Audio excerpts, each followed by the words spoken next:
Okay. Streaming live on Facebook. Oh, do you see it? Yeah, it says meeting is now streaming live on Facebook. Okay, great. Yeah, I see that. All right. Sam?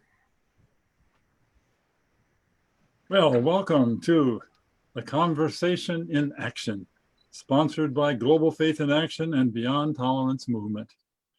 We are an interfaith organization, and today our panel will represent 3 different religions: Muslim, Jew, and Christian.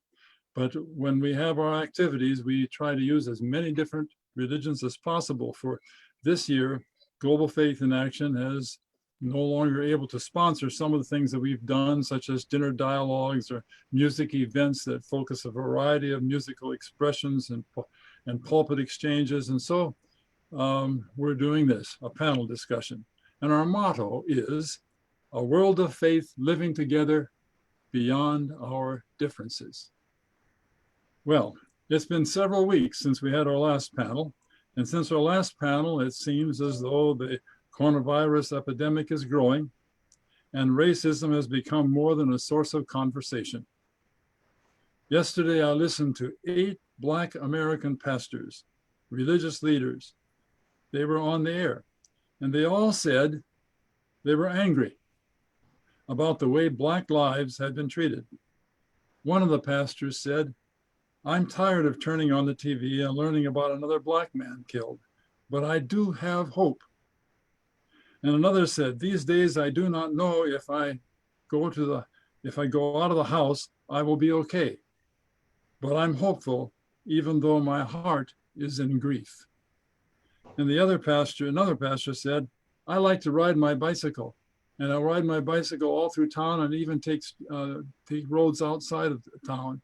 And I'm single, I'm a woman, and now I don't dare anymore. I don't ride my bicycle anymore. But I am encouraged to see people of different colors coming together." So there's positive and negative in I don't know if I want to call it even negative, but those are the feelings that are occurring. So all of the 8 pastors seem to believe that it is possible for us to learn to treat each other equal. And they see the hope that we are experiencing a time right now when it can happen, they think. As Martin Luther King Jr. said while in Birmingham jail, "Oppressed people do not remain oppressed forever. Their yearning for freedom eventually manifests itself." And I think if we watch the news the past couple of weeks, we know that it has manifested itself. So let me just for a moment introduce to you, before we listen to the panelists, first of all, Serinda. Serinda is the one that runs everything for us. She'll be one of the hosts of this panel today. And then let me introduce to each one of you each one of the panels. But we're not going to take a lot of time on that this time. And so if you would kind of raise your hand or nod or something, so when I say your name, the people that are watching will know who you are and which one of you are. So let me first introduce Rabbi Michael Davis. Rabbi Michael Davis is the rabbi at Congregation Emmanuel. And then we have 2 Muslims, Naeem Burut. He is the president of the Ahu Bayat Islamic Center in Wichita. I'm not sure I pronounced that Islamic Center as what it is, but I visited. It's a really neat place to be and to visit at. And then there's Mother Dawn Frankfurt. She is the priest pastor at St. James Episcopal Church. And then there's Reverend Carl Kirkendall. He's the pastor of Bethany Baptist Church, and he's also the president of Greater Wichita Ministerial League. And then finally, Dr. William Van. He's the pastor of ISIS Christian Center. So the questions that you're going to be hearing today, right now, come from 2 sources: members of the Greater Wichita Ministerial League, and questions that we received from those who were listening to us the last time. So we're ready to begin to hear the panelists. So Serinda, would you introduce the first one? So the first question is going to go to Rabbi Michael Davis. Yeah, so Rabbi Michael Davis, the first based and spiritual leaders hold a large degree of influence. We as religious leaders hold a lot of influence within our communities. In what ways can leaders of varying faith affiliations create cohesive strategies that reach outside of individual affiliations and form a uniform front that attacks systemic racism collectively? And then do you have specific efforts already in place? Well, thank you for the question. I think I would take issue with the first part of your question. It is not always the case that a spiritual leader has a great deal of influence with their respective communities. A lot of times I wish I had more, but it doesn't work that way. However, I think there are actually two things that a spiritual leader, someone who's running a congregation, would need to be aware of. One is to reach within the congregation, to build up a consensus within the congregation as to what the problem is, that there is a problem, what the problem is, and possibilities of ways of addressing them, and to get that momentum going within their own congregation. In addition, I would suggest that, or I see that a spiritual leader, a leader of a congregation, could then reach outside their congregation as leader to another congregation, so that a rabbi and a priest or a minister and an imam could sit down and speak, or maybe many, to talk about these same issues, and having already brought it up to their own congregations, then bring the congregations together to do that. There are many different views as to the best way to address systemic racism. First is to convince everyone, I think, that it exists. And then it is to get a broad idea of how to address it. And I think oftentimes one congregation will say, this is the way to do it. We've got to move this way like a race car. But another congregation may view a different way. So instead, it might be better to broaden the approach to bring everyone along like bulldozer instead. So it's again, it's a matter of reaching in your congregation and then out to other congregations and then bring the congregations together. Do I have specific efforts already in place? We have small efforts. We don't have the large efforts that I wish we did, but that is where we are. We have small efforts reaching out to various congregations and various individuals, as well as working with the city.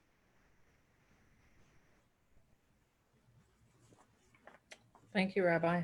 Anybody else like to chime in and answer or have any thoughts about that question? Yes, I do. This is Naeem from the Ahl Bayt Islamic Center. What I have, the comment that I have is common concern to the faith leader in the community. I think most people who go to places of worship, whether it's the church or the synagogue or the mosque, they're looking toward their spiritual leader for guidance. They look at us as representative of some sort. We do hold some sort of a truth. We have some information we'd like to share. They're not looking for a congressman or congresswoman or the leader particularly. They're looking for a religious figure that has a word of God with them to help them through those injustice days or those calamities they're going through. I think we do have influence. We can work with our community on a smaller scale and then enlarge that and go actually outside of our small community to the larger community to welcome peoples and educate one another and help one another. Thank you. Anyone else? I would say too, to spearhead this kind of change takes a lot of courage, because in some congregations, if you start pushing the wrong way, there's a board or a leadership board that can vote you out or get you removed very quickly. And so I think that one of the reasons why we don't see a I don't want to say global, but a large approach of spiritual leaders coming together is because I would imagine secretly some religious leaders are nervous about what buttons they want to push because it could literally jeopardize their career. And I know we say, well, we answer to God, then not man, but that's a little more challenging when your income's going to be removed by saying the wrong thing. And so I think that challenges, that's a hindrance, in my opinion, from us really coming together and facing these challenges head on. Mother Dawn? I would just like to bring a little humility to the conversation too, and some vulnerability to say, part of the reason why I'm participating in this conversation is to say, I don't have a lot of formal stuff figured out yet. And being a part of this conversation is, for me, a way to ask, what can we do? And to listen to what other people have to say, because I think I've often been in the position of leading and talking, and not necessarily in the position of listening and being invited. And so I'm intentionally trying to find out from other people what ought to be done this time. I don't know. Thank you. Reverend Kirkendall? Yeah, I believe that if we're going to dismantle systemic racism, somewhere along the line, regardless of what it might cost us, we have to say we're willing to make the sacrifice because we need to stop it right where it's at. We have to be bold enough to stand courageously and believe in what we believe in. It will never change. We'll just keep having conversation after conversation.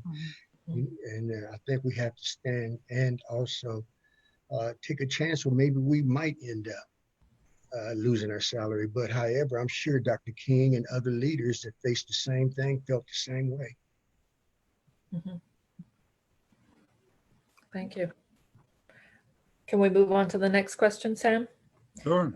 Next question is for Sister Deborah Dirks. Yeah, and this question is one that was asked by the community, the last of our panelists. So this is the one that comes from our visitors, our people who are listening. What should we teach our kids about systemic racism? What resources are available to parent, caregivers, and faith leaders? This is an interesting question because it is talking about education. Unfortunately, the education that our young people have been receiving in school, etc., is often not up to the task. It does not tell them that what has happened since the civil rights movement has been largely government sponsored, but it has put at risk the entire Black community. And being that is not taught in the schools, it needs to be taught by our religious institutions very thoroughly.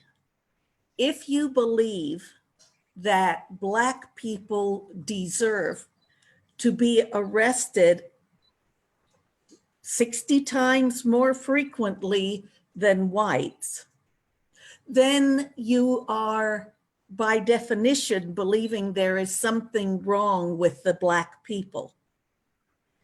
And this is where we start to see that systemic racism coming up with children. So we need to teach them how this is happening, what is causing this. There are very good documentaries that can be watched for kids that are in high school. Some kids in middle school would get something out of After Selma, which is a really good documentary and explains very concisely what laws have changed and how it has affected the Black community.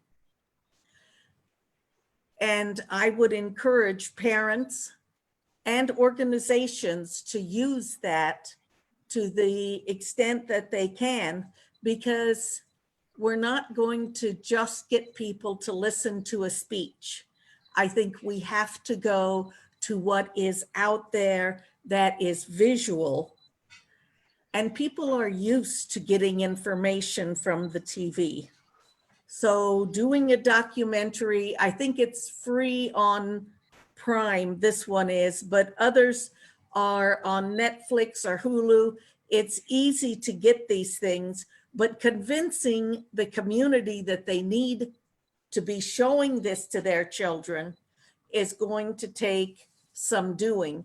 And that's the core part that I would like to see our organization and the churches, all of the religious community leaders pointing towards and starting to get the adults, the educators together and understanding that how misleading just the evening news is if you don't know the background. Because we're going to have to provide the history, because without the history, we don't have any way of teaching them that this is not the way the Black people are. It's the way the laws and police have affected how the Black people are. And so it's going to take that education sort of as a central core before we can even get to other resources. Thank you. Thank you. Rabbi Davis raised his hand. Yeah, I think there are two parts to this question, or two questions here. One is, what do we teach? And what are the second is the resources. The first question is really, really important. What do we teach our kids about systemic racism? And I believe that there's a very steep learning curve for many people as to the nature of systemic racism. I think we teach our kids from an early age, all through school, and in our congregations and in society, on television, the more you know, all that sort of stuff, about how we should treat other people nicely and how we shouldn't treat people, think of them differently because they are disabled or because they're gay or because they're Black or because they're Muslim or whatever. But to teach them the concept of systemic racism and what the implications have been and are today, that's, I believe, a very steep learning curve. And for that, we need some really strong help. I mean, I know of the ADL, which has been doing this sort of work since like 1913. And there are organizations across the spectrum that do really, really good work with, as Sister Deborah said, with videos and talks and movies, etc.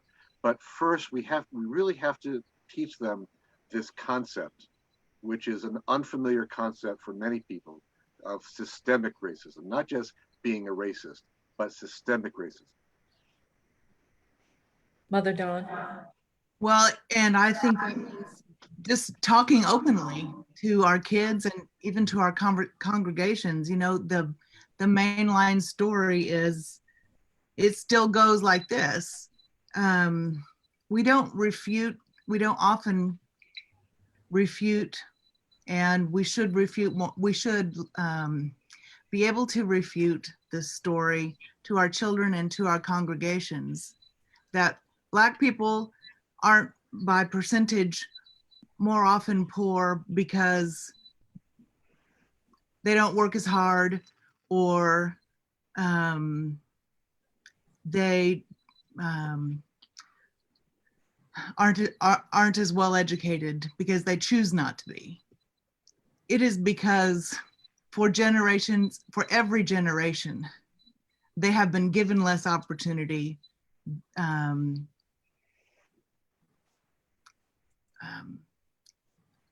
White people have had privilege in the way the government has worked, in the way the education system has worked. It has put us ahead in every way, so that when we start out, we're already ahead.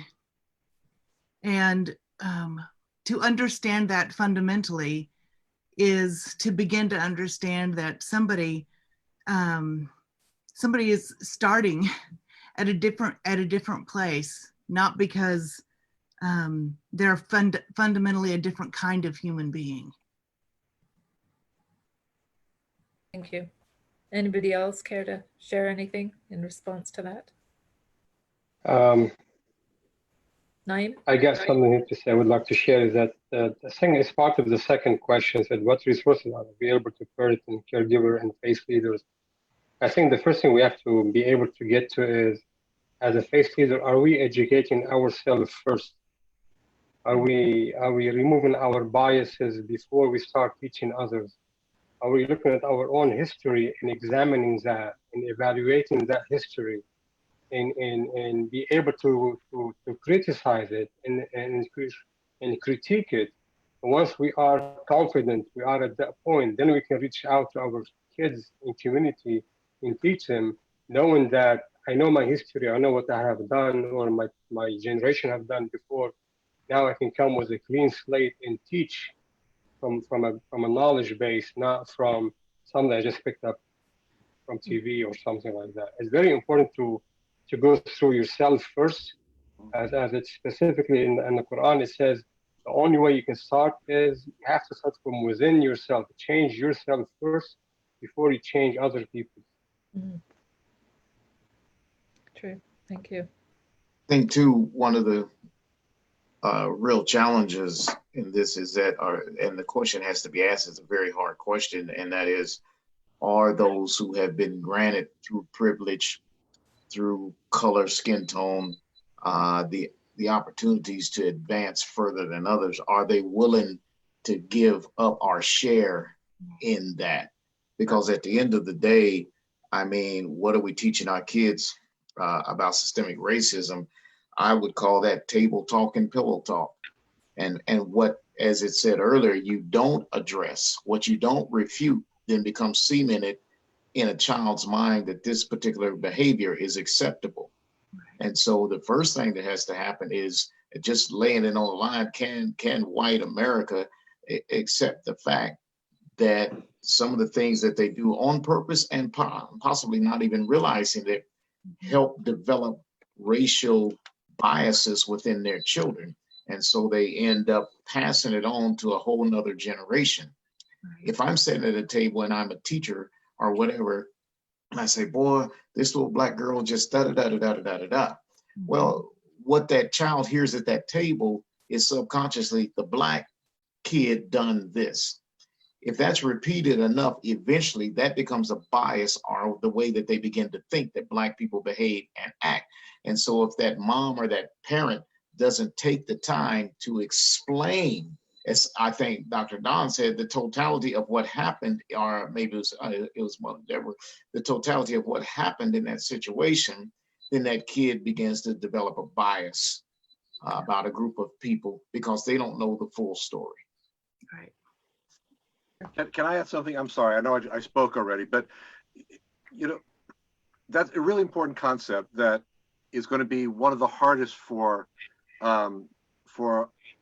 us of lighter skin to really accept, that privilege literally means private law.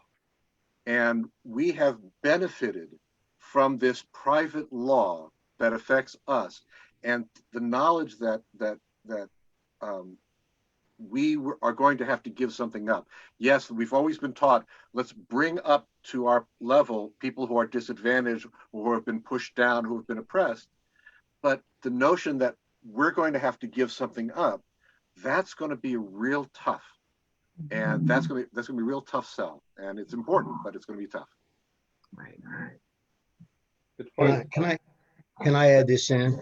And I think in the conversation of teaching our kids about systemic racism is a little bit different in a Black home as well.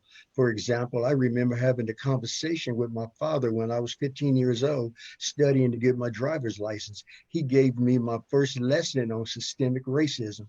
He said, the system is designed against you. So if you ever get pulled over by the police, he gave me the procedures in order to protect myself. He says, turn the dome light on, put your hands on the steering wheel, know exactly where your registration and your insurance is. And when he comes, tell him exactly what you're doing. He's protecting you against systemic racism because he know the history of Black young man getting pulled over in police cars. And two, systemic racism isn't something that just started. It's been in since the beginning of our time, even in the Constitution, when you had slave owners claiming that all men are created equally. How can you say that when you consider Black man 2/3 of a man? You And can't get didn't more allow the systemic than Indians that. no reason, you didn't have no reason to let the Indians vote at all. So it goes way back. And so in order to dismantle and to teach our kids about systemic racism, we have to be honest and have an open conversation with them and tell them this country was designed on that. Mhm. Thank you. Sam, are we ready to move on to question 3? Okay, question 3. Is Well, for yeah. it's for Naeem Balut. Okay, social justice issues encompass more than police shootings of unarmed Black men and women. What other areas of concern related to racial inequality have you begun to identify and formalize strategies in our community? Thank you. I know we just talked about social injustice, that it's not current. It's not something that just popped up 30 days ago. It's been in our history from day one. What other areas of concern? I went through this and I got only 3 items that I can muster and came up with when we see there's injustice in those 3. First one is the housing market. How the housing market is treating people of different races and different colors, where to look for houses, where to look for apartment, even when you have real estate agent taking people to a specific location based on their color or based on the race, where they can fit, where they cannot fit. The second part that I found to be socially unjust is employment. The employment rate of people of color is less than for white. Sending an application in, sending for a job interview will get you less responses or less affirmative responses if you are of a different race than being white. And the last one that I added is the criminal justice it has some inequality in it as well. We see the years for a Black is different than serving for the same crime for white and Black is 2 different things. It's taking place in our community. Those 3 things I identified as being beyond just a police shooting of unarmed Black male or Black woman, housing market, the employment, and the criminal justice. What strategies do we have to resolve this? Is back again to education. You have to educate those people. You have to put them back in training. You have to make sure they know what they're doing, to make sure they look at the people as a person, not at the color of their skin, look at their hearts. If they're looking for a housing for a house, show them the house they're looking for. Don't look what they look like, and trying to think on their behalf and say, oh yeah, they might be fitting better in their own Black community or in this community or that community.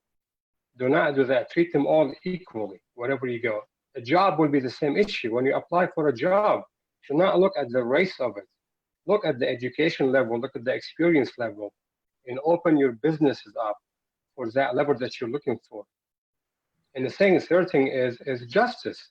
Justice, or the word just came from being equal. You can't have a word of justice and have 2 different systems of justice.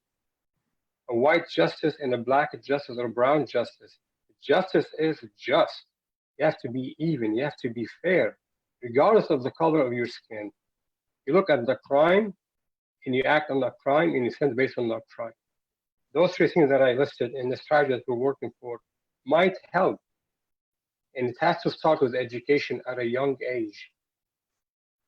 Thank you.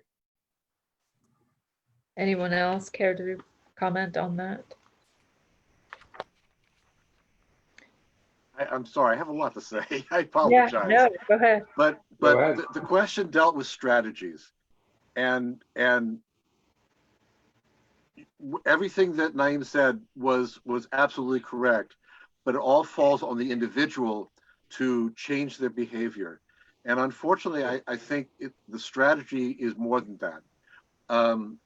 When it comes to employment and housing, I think there have to be laws that are implemented that are and accompanying punishments for not implementing them, to make sure that people are disincentivized to do such things. When it comes to law enforcement, again, it'll have to be laws and people watching to make sure that those laws are kept. It is very true that we all ought to strive for justice, but that's not a strategy. Unfortunately, that's a sermon, and for strategies, I think laws have to be passed and enforced. And maybe a parallel example is a big systemic problem like what's happening with the environment. I can recycle on my own. I can try and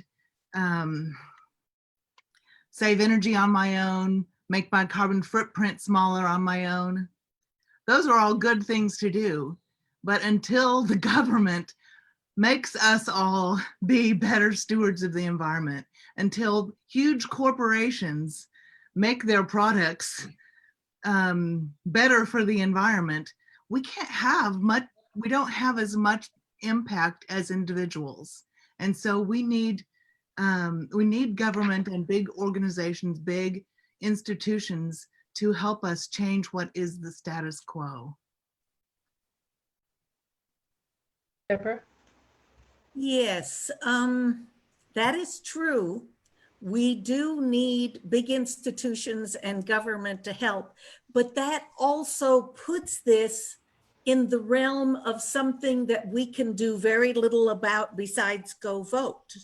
You know, while we need to be in touch with our congressmen and our president and to give them both the education and the ideas of how new laws could help, we need to, as leaders of communities, be looking for a way to educate our people all across the ages, because it doesn't just start at 3 years old. This is something that is learned repeatedly in our school system. It is something that is taught in the evening news when kids see that it's the Black man that did this, did that. When it's talked about, I'm sorry, I don't remember who, but someone mentioned, you know, at the supper table that if you're always saying the little Black girl, or you are putting that as a distinction in your children's head, they need to hear about how this girl is so intelligent that she figured out this. You know, they need to hear a positive, and the distinction needs not to be always skin. I know it's so easy if you're giving a description of somebody, saying white or black or pink or purple is the easy thing to say, but in teaching children, it's very important that we keep that to a very minimum in putting the normal conversations that you have about friend Susie. That can't be about black and white, because if it is, you're giving that as a label that leads to systemic discrimination. I'm gonna echo what Rabbi Michael Davis said earlier. I hate to say this, but as an African-American man, 100% of my life, I am not sure at this point, honestly, that white America is ready to release that power base. I don't think they are. And it's so ingrained from judges. Look at what you've got to deconstruct to make this happen. Judges, attorneys, police, business owners, doctors, lawyers, the janitor. You've got to deconstruct a whole system that has been in place for, I don't want to say 400 years because that's slavery based, for 1,000 years. And if I've benefited from this power base for that long, and now it's my normal way of thinking. I don't even understand how I'm benefiting because it's so normal. So what will it take to deconstruct this monster? Yeah, Besides heaven helping us, I don't know. And until people are willing to release some of that power, 20 years from now, we'll be having this conversation. and getting back to what Naeem said, and bring up what you brought up. Several years ago, I was introduced to a concept that I had never heard of before, a movement to ban the box. Oh, yeah. I had never heard of that before. And my nephew's in the criminal justice system, and I had to have him explain to me the details of it. And then when I brought it up to people, to white people who had never heard of it, and I explained what it was, they were totally against the notion of banning the box in the employment application. And so it's not only to inform them, but you're right, it's to convince them that this is something they're going to have to give up on. You have to be convinced in the first place that there is white privilege, Yes. and then that it's the status quo. Yeah. And then you have to be willing to change the status quo. Yeah, and the And parameters change of it. the How status- big it is. Yeah. And to change the status quo means you're willing to give something up to make it different. That's gonna be tough. But you do, but that's a challenge that the community has to face, and our leader has to face, right? That's a challenge. You have to give something up. You took so much, right? I mean, you took everything, and now we're only asking you to share some of it. So get down from your horse. You're sitting on that horse and you're taking everybody down. It's time for you to just get down from the horse and be with the rest of walk on earth like everybody else does. I think that's a challenge that we have to face ourselves. You might not gain something now, and you might say, what am I gaining now from this white privilege? Yeah, okay, you're not gaining right now materialistically or influentially, but you have to give it up. You have to come to terms with it. Okay, you have to. This is the challenge that every community faces, and every face will be challenged with it. Are you strong enough to go back to your history and rewrite it? Can you face it? That's a challenge. If you're not, if you're just gonna give it another coat of paint, it's gonna peel off a few years from now. You gotta be able to face it and come back and say things has to be different. We have to address it. We have to rewrite it. Well, And this idea that winner will write the history has to be rewritten. Mhm. Has to be written actually with blood and tears. Has to be written in a proper manner where everybody gets their equity in there. And I Thank think you. sacrifices are going to have to be made by everybody, especially white America, since they were the beneficiary of all the privileges, more or less. It was written on their behalf, a lot of things. So I think sacrifices, regardless of how much, is going to have to be made by everyone. Thank you. Sam, can we move on to question 4? And this one is for Pastor Van. Yeah, Pastor Van, in what ways can religious and spiritual leaders take charge or collaborate with other community organizations for the purpose of addressing and/or improving communication concerning injustices that arise within the community, such as the Albert Wilson rape case? Wow, this is a question that is going to steam up the lines a little bit. But I mean, here's the reality of it, and I think there's a twofold answer. First of all, when these cases come up, trying to make sure that these young people are not forgotten by a system and just placed in there, where, especially if they don't have the economic prowess to be able to fight that system, and they just end up becoming a victim of it. That's critical. And so as faith leaders and spiritual leaders, we have to be able to lift up our voices collectively, because honestly, one black pastor yelling is just one black pastor yelling. 100 pastors of all races saying the same thing can move the pendulum forward. So it has to be a collective effort, number one. Number two, from an African-American perspective or a black perspective, I have to educate young people.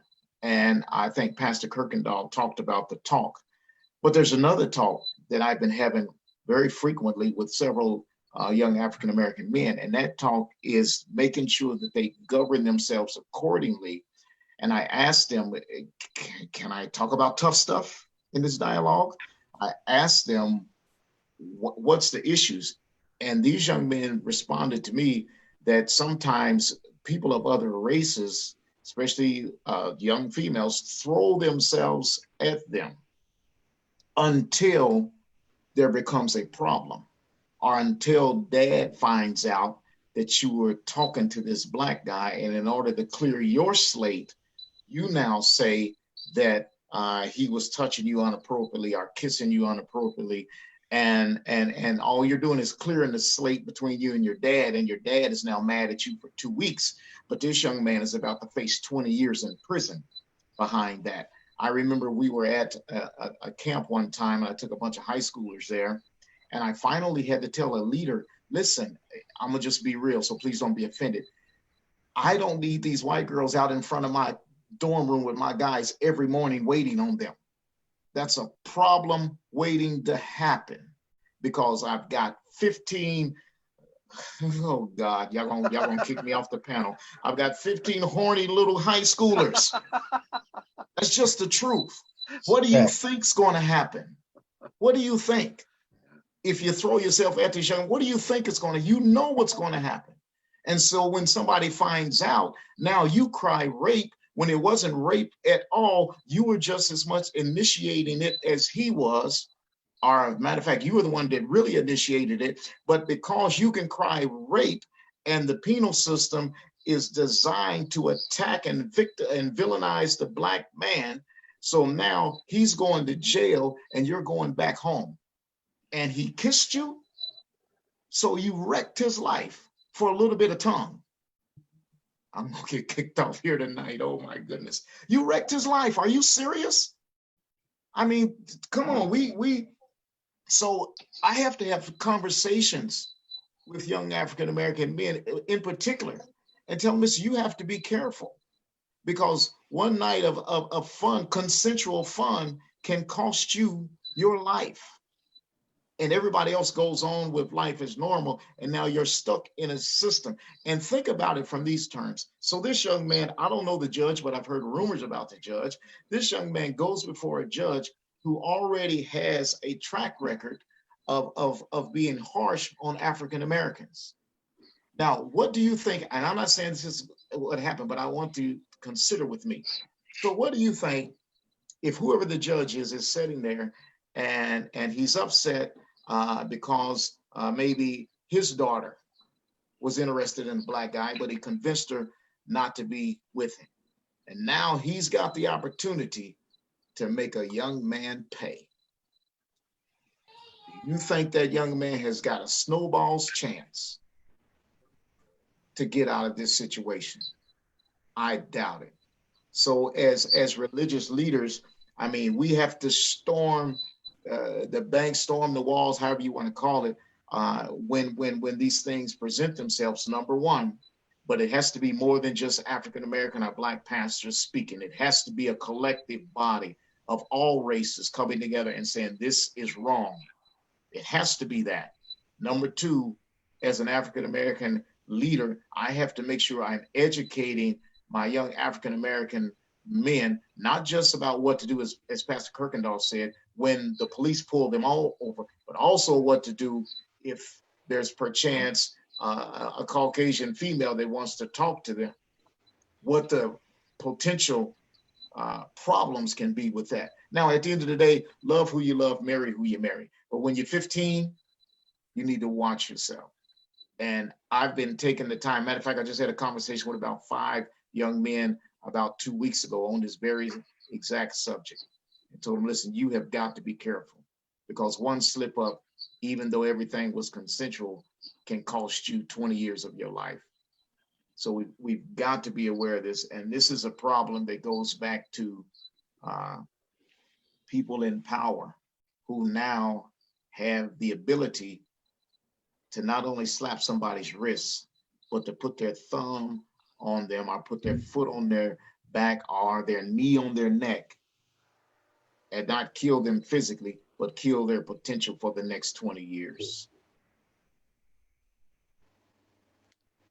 Thank you. Pastor Kirkendall? Yeah, and I think too that when you compare incidents like that to other cases that involve young white men, there's a book out called Black Robe, White Justice. And what it does is compares cases of young black man versus young white man. Similar cases, same amount of drugs, same amount of incident, pretty much the same. But when the judge hit the gavel, the young black man get an average of 10 more additional years than the young white man. And that's throughout the justice system, that it's shown to be unfair all the way around. And so as leaders, we have to be aware of that, and collectively, and I like what he said, collectively speak out against it. Right is right and wrong is wrong, and we should stand on for what we think is right. Right. And we can't romanticize this any longer. You know, there's the big conversations about George Washington and the children that he fathered with his black basically slave. But if you really look at that, she was 14 when the first child was born. Do you think that was consensual? Or would we call that rape in 2020? She was 14. Mm-hmm.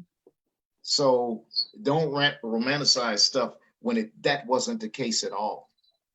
And I think that we're seeing this happen. I just learned of another young man who's facing the same situation.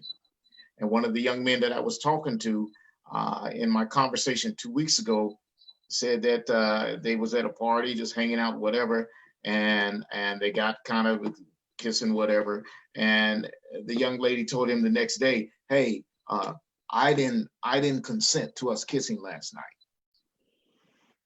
Do you know how dangerous that was for that young man? What the potential was for him at that moment? And he's about to fall over backwards because he doesn't know what to do, but he's seeing his life flash in front of him simply because all of a sudden she had a change of heart. It's bad. I'll say it like that. And I think you were right. I mean, earlier when you spoke, that you talked to your students, 15 years old men, and you told the people around you, said, please move those ladies away from them.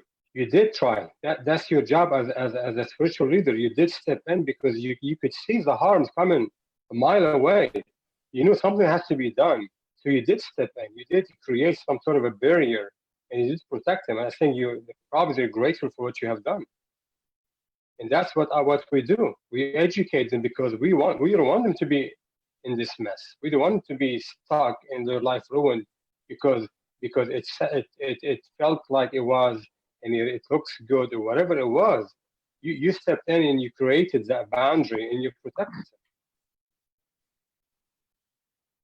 There's also a moral responsibility on the part of the women or the girls or the judges about being ones with power and bearing false witness. I mean, that the lesson about not bearing false witness is one of the oldest ones in the Holy Scripture. Mm-hmm. And that's on us faith leaders to continue to commend to everybody. is not to bear false witness.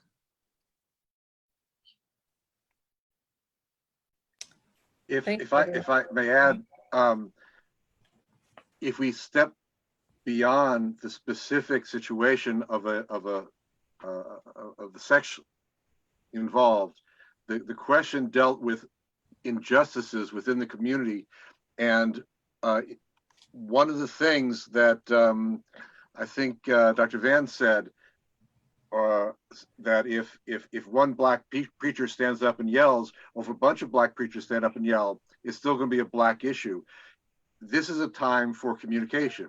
This would be a time, if we have allies, if we have communication already, where someone close to the situation could turn to their allies and say, here's the situation, step up and help. And so it's not just a bunch of black preachers, it's also Catholic and Protestant, white, and rabbis and imams, and everyone standing up saying, wait a minute, we're watching you.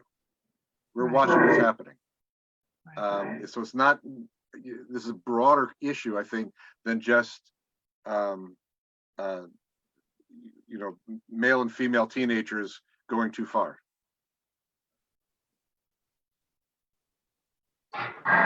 Thank you, everyone. Sam, are we ready to move on? The next question is for Reverend Kirkendall.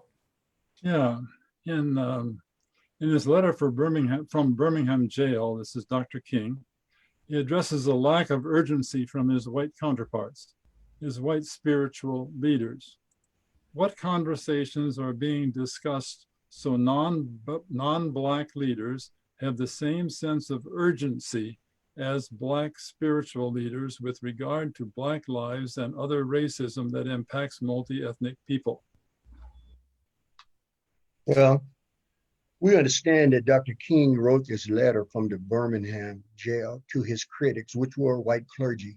Right. And he was addressing the fact that they thought maybe he's from Atlanta. Why was he even in Birmingham?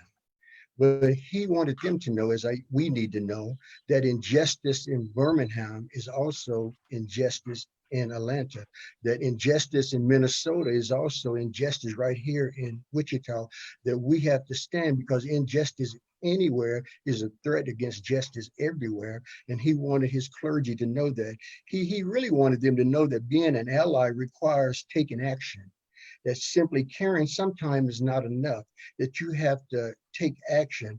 You're not an ally until you're willing to stand up, be bold enough to do something about it, even in the midst of what your threat may be.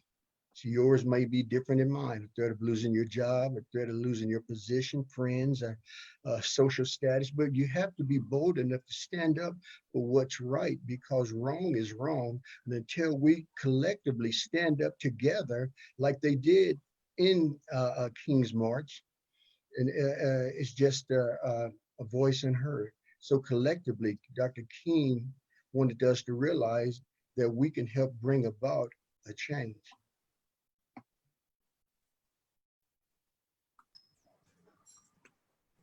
Anybody else? I'm going to say something. I'm sorry. I just reread the letter recently, and one of the things that struck me was that he seemed to be saying that people were trying to advise him, don't go so far, don't march, don't strike, negotiate, sit down and talk. And he was trying to convince them that it's time to go beyond that. And I think that comes from the point that the people who were speaking to him could sympathize with what he's going through, but they could not empathize with it. They did not go through it themselves. And so I think there's always going to be that gap between a people who has gone through this sort of struggle for generations, and a person who tries to understand that and sympathize. Sometimes, and I've been trying to tell this to my folks here, sometimes we have to do the very difficult task of shutting up and following rather than standing up and leading. Shut up and listen and follow. and follow someone else's lead, someone who knows better than you. Thank you. Anyone else? I think it comes a time when you ought to be quiet and follow, but there's come a time that where even white America have to stand up and say it's wrong. Yeah. Here, how you look at it, where you look, it's wrong. Right is right and wrong is wrong. And Dr. King is saying until we all can come together and do that, until it just looked like another black argument, a complaining black man. And that we have to stand collectively and recognize what's going on in our world today. Even today, some of what he's saying in the letter back then applies to us today, that we have to come out of our comfort zone. It's one thing to say you sympathize with me sitting in your office with the air conditioner on, but it's another thing when you say, hey man, I'm going outside this office, I'm going right down at the Century 2 where they're protesting at, and I'm going to stand with them young black kids, even though we don't have a lot in common, but I see what they're up against, and they need our voice as well. So we could talk a good game of racism and our approaches while we're sitting in the office, but you have to go out where the rubber meets the road sometime. Yeah. Anyone else? Well, again, I'm going to say it goes back to, I'm going to keep hammering on this. It goes back to that power base. I mean, until those that are in power are willing, and it's been said earlier, not even necessarily give up power, but just at least let it be an equal playing field. I'm not asking for you to give up something. I'm just saying, can we make it even? But until even, you have to even say, even with religious leaders, until you're ready to feel the pinch or the pain of releasing some of that, it's going to be a challenge. It's going to be a challenge. Thank you, everyone. Sam, the last question, question 6, is we're starting with Mother Dawn. Yeah. As faith leaders, what actions are you and your congregants doing to help those in your community and other communities treat everyone equally? Well, I'm going to take it to where the rubber meets the road on this one and give a specific example. Something that has happened in our congregation over the last couple of years has been a rise in fear of security when we worship. And this has been not necessarily as a result of race, it's been because of active shooting. But it means that anytime that someone we don't know comes into our church, there's a feeling of anxiety. And so the conversation we've had to have is out loud in front of everybody from the pulpit. Just because somebody walks in here who's Black doesn't mean all of a sudden they're under suspicion. It means that we welcome whoever comes in here. We assess what they're doing based on their behavior. We don't have to respond immediately. It's not until somebody takes out a knife that we know that we have to call 911, right? It's not until it becomes painfully obvious that somebody's off of their medication that we have to call somebody. Many times we just have visitor and we want them to be comfortable in our presence. We talk about that all the time, that we're sorry that our congregation is so white, that we have so few people of brown and Black in our congregation. And yet you can feel it tense up when someone we don't know comes into the congregation. So I have had to just talk really clearly to the congregation about the fact we don't immediately make judgments based on the color of skin. We talk about what somebody's doing and their behavior. That's my rubber hits the road example.